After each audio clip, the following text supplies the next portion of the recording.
Hey friends, today is day 2 of Oh My Gosh, Mrs. McNosh. Did you love it? I think it's funny. I love it. Okay, hold on while we review some sight words for the book and then we'll go into reading the book again. Here's the sight words that I want to review. Out. Buffet. Remember, this is a different language and we kept the way that they spelled it. Buffet rhymes with bouquet that the bride holds, the big bunch of flowers. Bouquet, buffet. Remember, a buffet is a large dinner where you go up to the tables and you decide how much of the food that you want to eat. Umpire. Roll. That is a special vowel combination that we mark with a straight line under it. The O is long. Oddball word, pull, pulling. Okay, the other thing I want to review for Oh My Gosh, Mrs. McNosh is the Mrs., which is different from Miss and Ms. They're spelled differently, they mean different things. Mrs., they're married. Miss, not married. And if they're divorced or you're not sure, it's polite to say Ms. Okay. Here we go. Oh my gosh, Mrs. McNosh. Remember, they have a couple title pages. Oh my gosh, Mrs. McNosh. And now with kind of a beginning of the story. Oh my gosh, Mrs. McNosh. The illustrator gave us a hint. There's the dedication page, and here they are, off on their walk. Read with me, please. Mrs. McNosh took a walk in the park. Now, so you can get a better look at the hints, do you see the hints that the illustrator has? A squirrel, the boat, the ball diamond, the fountain, and, oh, there's the wedding cake. Now do you see that? Yes, they give us hints of what is going to happen in the story. Oh dear, the leash broke. Read with me. Her dog saw a squirrel and started to bark. Stop barking, stop pulling, said Nellie McNosh. But George wouldn't listen, and so it continues on the next page. Oh my gosh!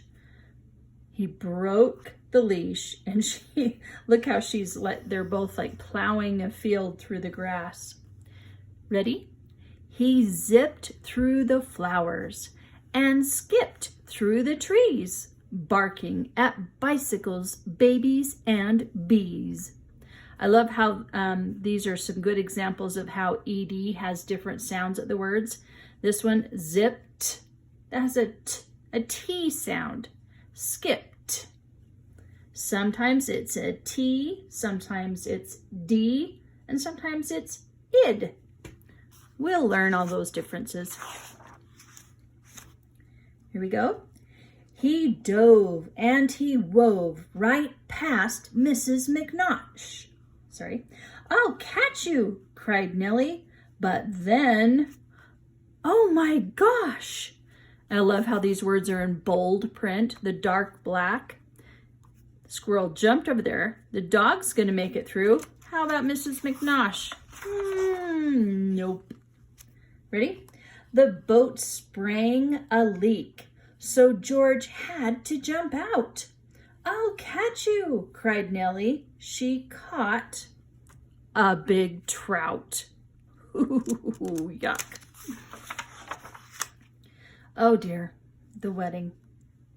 Ready? He crashed through a wedding and trashed the buffet. I'll catch you, cried Nellie.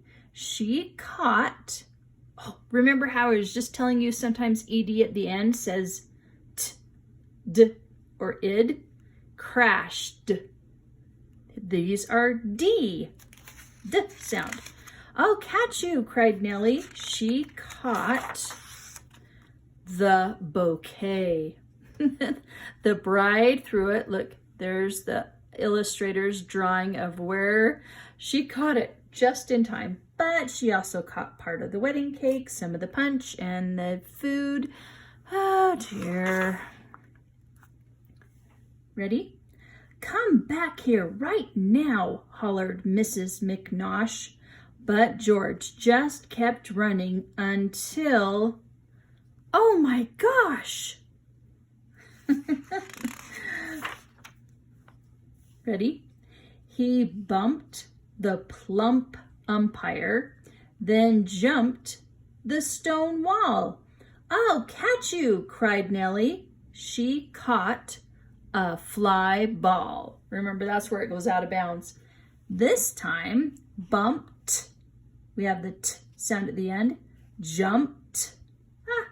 T at the end of that one as well. She caught the fly ball. Here's the baseball player over there saying, "Wow." And the poor umpire, he got knocked down. Here he is, very dizzy. Ready? He danced and he pranced. Then he shook and he rolled. "I'll catch you," cried Nellie. She caught. And they're shaking and rolling. Look, the birds are laughing. The kids are laughing. Oh dear. A bad cold. Oh, no one's laughing now. They're all soaking wet. Except for George and the squirrel. They got away. Poor Mrs. McNosh. Ready? "That's it. I give up. I can't catch you. It's true. I know when I'm licked. I've been licked, George, by you." George is all happy. Like, oh, this was all great and fun. Mrs. McNosh doesn't think so. So Nellie walked back to her house all alone. And there on the porch, she saw George's old bone. "I wish he'd come back," sniffled Mrs. McNosh. Then she opened the door and she cried. What in the world could she cry? What could she say? Oh my gosh! There's George with her slippers all ready for him. Okay, fun story. Sometimes we have to go through a lot to get what we want, but there's always somebody there at home waiting for us. Okay, have a fantastic day. We'll see you later.